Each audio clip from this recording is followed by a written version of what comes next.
و اما در رابطه با مسائل دیگه هم بیماری های ژنتیکی هستش که میتونه ایجاد چاقی بکنه، مثل سندروم کوشین هستش.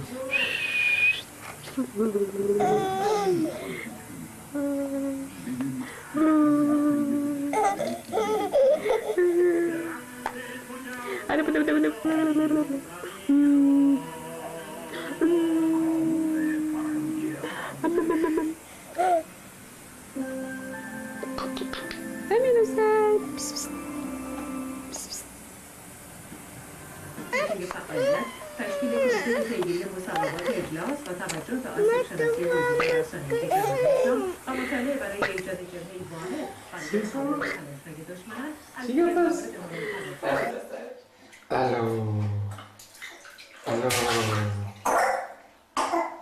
الو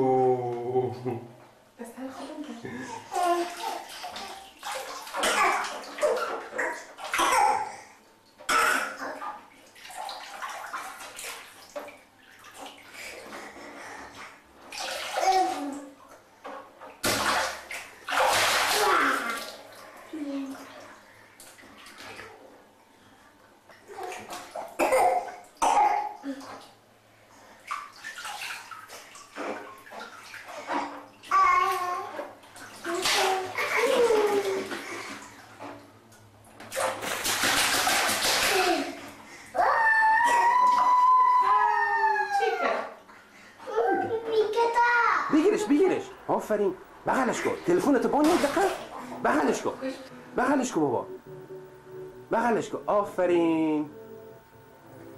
بگو بیسی، برش بگو بیشی، بگو بیسی،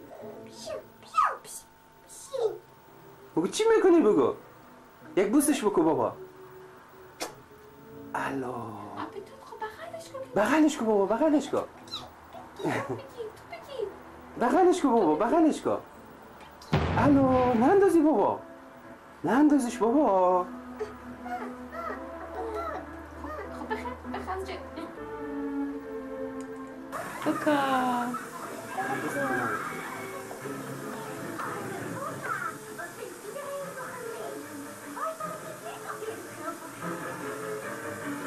بکا دلویزون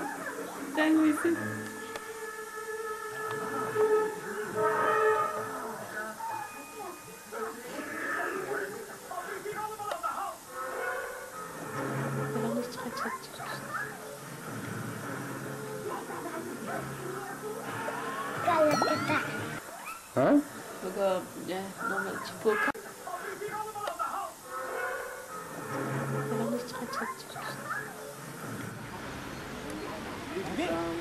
Gracias.